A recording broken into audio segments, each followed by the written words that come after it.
année à tous. Et pour nous en parler, nous avons le plaisir d'avoir par téléphone Dr Viviane Moros, consultante en développement communautaire et en énergie positive. Dr Viviane, bonjour, bonne année.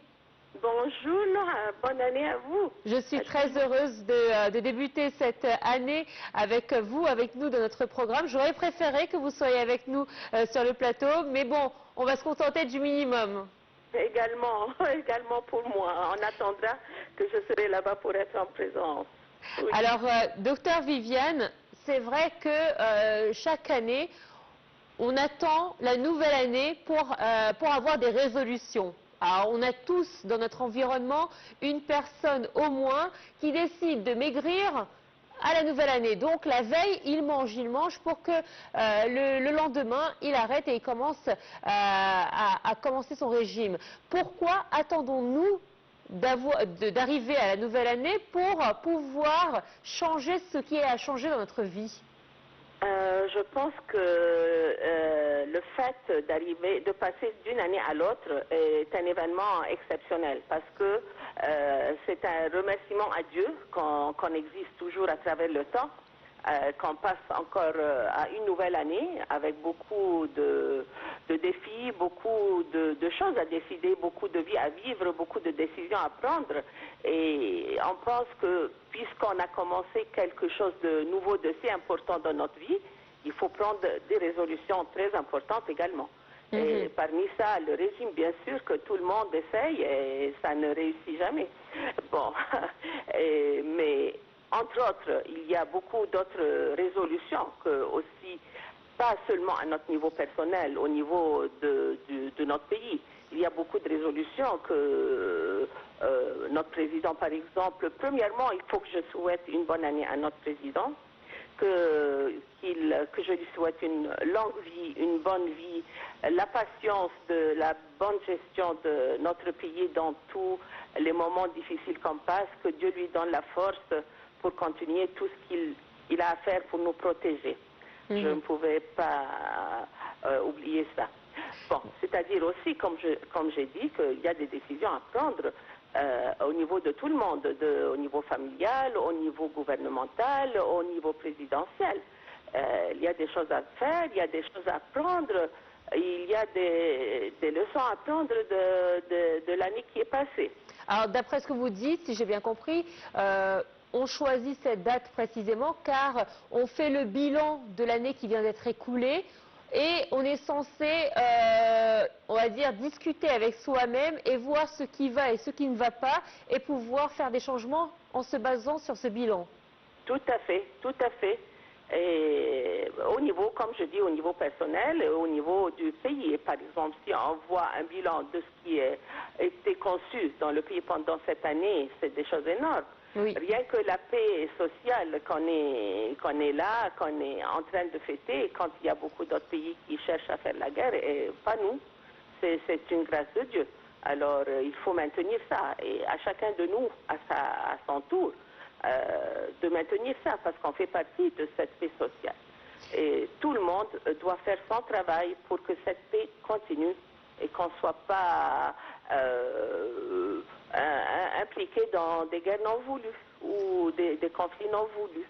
Alors c'est le rôle de chacun de nous, avec, comme tu as commencé avec une énergie, avec une vision positive de ce qu'on a.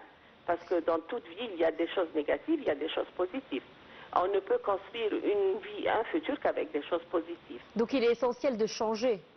Tout à fait. Et voir qu'est-ce qu'il y a eu de mal que quelqu'un a fait, qu'on ne refait plus. Puisque notre communauté doit continuer, qui a commencé depuis 7000 ans, qui n'est pas tombée. Et cette qualité, elle n'est pas due pour rien. Elle est due à beaucoup de travail, d'efforts de chacun de nous, dans le sens positif. Parce qu'on cherche, les Égyptiens cherchent toujours à être positifs dans toute action, dans toute circonstance. Et pour cette raison, d'ailleurs, on dit que les Égyptiens, ils aiment rigoler, ils aiment ça. Ça, c'est le côté positif. C'est une de nos qualités. Et c'est avec ça qu'on peut combattre tout le mal qui pourrait nous entourer. C'est vrai, on a l'impression alors pour les étrangers qui nous regardent, c'est vrai que lorsque on voit les Égyptiens, ils arrivent à trouver de quoi rire dans les moments les plus difficiles. Tout à fait, tout à fait. Et non seulement ils ont des initiatives aussi. Quand un Égyptien fait face à un problème, il a des initiatives à comment résoudre ce problème. C'est le côté positif de l'Égyptien. C'est ça qui fait la force de l'Égypte. Cette qualité dans notre construction, dans notre confection. Et c'est inné dans nous. Et c'est une chance que tout un peuple ait la même qualité. Bien sûr, il y en a qui sont un peu plus que d'autres, mais dans la totalité ou une grande partie de notre peuple, on a une vision positive des choses. Docteur Viviane, est-ce que le travail sur soi est beaucoup plus difficile que le travail avec l'autre? Parfois, pas dans tous les moments, parce que vous pouvez commander quelqu'un qui va vous obéir. Mais quand on veut faire quelque chose nous-mêmes, parce que vous voulez faire quelque chose, mais les circonstances qui vous entourent, parfois ne sont pas faciles à exécuter ce que vous aurez souhaité. Alors c'est pour cela d'où ça vient un peu la difficulté de se contrôler soi-même. Mais encore, l'Égyptien, et dans le monde entier, c'est une qualité dans chacun de nous. S'il veut combattre, c'est les défis. S'ils sont prêts à combattre les défis et arriver à quelque chose qui est difficile. C'est dans chacun de nous. On a ça un peu plus que d'autres parce qu'on a vécu des moments difficiles qui nous donnent cette force de persévérance qui n'est pas donnée à tout le monde. Parce qu'il y a quelqu'un qui passe à des moments difficiles et qui ne peut pas continuer. Alors ça tombe. Or que nous, on a cette persévérance on est confectionné avec ces qualités. Et qu'on doit remercier Dieu parce qu'on est comme ça. Et parce qu'on est en communauté ensemble, on apprend l'un de l'autre, on prend la force l'un de l'autre aussi. Ce qui fait que notre unité nous donne une force qui est un peu plus que n'importe qui. Alors, selon vous, quelles sont les différentes façons de trouver la paix intérieure? Car c'est vrai que certains d'entre nous souffrent en silence. Comment faire justement pour trouver la paix intérieure? Il y a une chose qui est très très importante pour la vie de chacun de nous. Il faut être satisfait de soi, satisfait de ce que Dieu nous a donné. Parce que Dieu a créé des circonstances pour chacun qui ne sont pas les mêmes que pour l'autre. Il y a quelqu'un qui est riche, il y a quelqu'un qui est plus riche, il y a quelqu'un qui est moins riche. Il ne faut jamais regarder l'autre pour dire que pourquoi je ne suis pas comme ça, alors on se crée une révolution intérieure qui gêne cette paix. Alors il faut la grâce, remercier Dieu pour la grâce qu'on a, travailler autant qu'on peut pour qu'on puisse arriver à quelque chose de bien, mais il ne faut pas regarder l'autre et l'envier. L'envie n'est pas bon. C'est la gratitude de ce que tu as, de ce que Dieu nous a donné, est bon. Parce que Dieu donne à chacun quelque chose qui est la meilleure pour lui dans le moment. Alors, le remerciement de Dieu, et on essaye bien sûr d'être mieux, mais si on ne peut pas, il ne faut pas se détruire. C'est qu'il y a une raison pourquoi on n'est pas arrivé là. Ça peut s'améliorer dans un peu de temps ou s'améliorer avec les autres. Est-ce que l'esprit de solidarité, l'entraide, essayer de participer à des activités de bienfaisance est une manière également de se soulager intérieurement? Bien sûr, parce que quand on aide l'autre, on a une satisfaction intérieure énorme. Et on sent qu'on aide, que notre présence, elle est importante pour des autres. Alors, plus on fait, plus on sent cette satisfaction qu'on peut faire. Et ce n'est pas seulement au niveau de l'argent. L'aide, elle peut être à beaucoup de niveaux. Parfois, les gens les plus démunis, ils ont un grand cœur qui peut aider beaucoup de monde et qui ont cette paix intérieure que personne ne peut combattre. Alors, il faut essayer de tant que possible aider les autres. Et ça vient, on ne peut pas obliger quelqu'un d'aider quelqu'un s'il ne veut pas. Parce que si on a ce désir interne d'aider les autres, ça vient normal et ça vient avec beaucoup de résultats. Si on force quelqu'un à faire quelque chose, à aider quelqu'un, ça ne passe pas. Ça ne passe pas. Il faut que ça vienne de nous-mêmes, de notre cœur et de notre envie spéciale d'aider les autres. Alors, docteur Vivienne, est-ce que vous encouragez à faire des listes de résolutions? C'est-à-dire que moi, chaque année, je vais parler d'un problème personnel, chaque année, je fais ma liste des résolutions à faire courant l'année. Cette année, je ne l'ai pas encore faite, donc je vais utiliser vos conseils pour pouvoir la faire.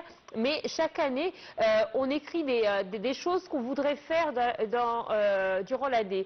Alors, certaines choses sont faites, d'autres non, mais est-ce qu'il est important d'avoir cette feuille, cette liste de résolution devant nous constamment? Oui, bien sûr, mais moi, à mon niveau, je n'écris jamais, parce que si je n'arrive pas à le faire, je ne vais pas me culpabiliser. Je dis que j'ai oublié. Mais il y a bien sûr des choses internes, et ça dépend du pouvoir interne, comment vous allez arriver à faire tout ça.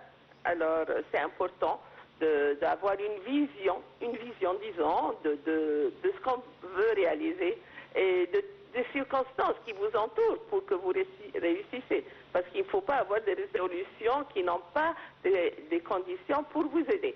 Il faut être pragmatique. Qu'est-ce que vous allez faire selon les conditions qui vous entourent pour arriver à ce que vous voulez. Est-ce que la famille également, dans cette liste des résolutions, l'homme a besoin d'avoir son moment en famille? Bien sûr, la famille est très importante. Surtout si c'est une famille unie. La famille unie, elle s'unit à travers l'amour de chacun de nous, à chacun de nous. De l'absence de l'envie, l'absence c'est-à-dire, on est tous ensemble, on s'aime, on s'aide, sans dire que oui, celui-là il est mieux, pourquoi on s'entraide, sans regarder tout ce qui entoure, c'est-à-dire c'est l'amour pour l'amour de la famille. Et le fond de tout succès dans la vie, c'est l'amour de l'autrui. Pour beaucoup de choses, l'amour de l'autrui, c'est le respect de l'autrui aussi. Et comment on peut s'entraider avec cet amour, c'est très important. Eh bien, j'ai gardé ce mot en guise de conclusion, s'aimer. Je pense que c'est important pour cette nouvelle année.